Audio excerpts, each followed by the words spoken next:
अस्सलाम वालेकुम, welcome to my YouTube channel किताबे ज़िंदगी में आपके साथ बासित महमूद हूँ। आज बात करेंगे कि उस शख्स को अपनी मोहब्बत में गिरफ्तार कैसे करें। आपने किसी से इतनी मोहब्बत की है कि उस शख्स के बिना जीने का तसव्वुर भी मुश्किल लगे। सवाल ये नहीं है कि आप किसी से कितना प्यार करते हैं, आप किसी से कितनी मोहब्बत करते हैं। सवाल ये है कि वो शख्स आपकी मोहब्बत में, आपके प्यार में गिरफ्तार है या नहीं है।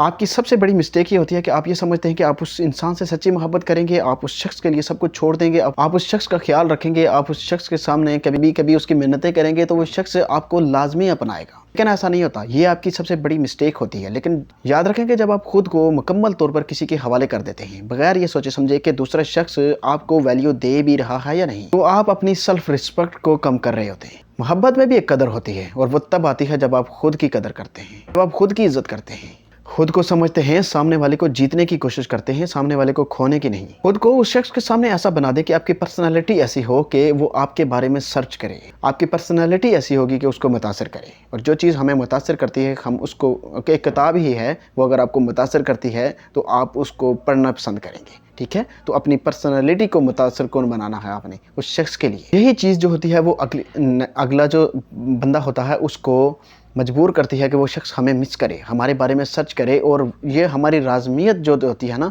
ये हमें अगर रख देते हैं अपने रिश्ते के अंदर, तो दूसरा शख्स हमारे बारे में 110% गारंटी होती है कि वो सर्च करेगा। याद रखिएगा, यहाँ पर आपने 3 पॉइंट को कभी नहीं भूलना।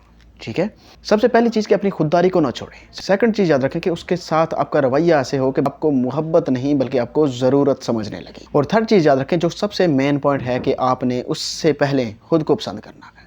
तो इसी के साथ मुझे दीजिए इजाज़त। अपना बहुत सारा ख्याल रखिएगा। अल्लाह हाफिज़।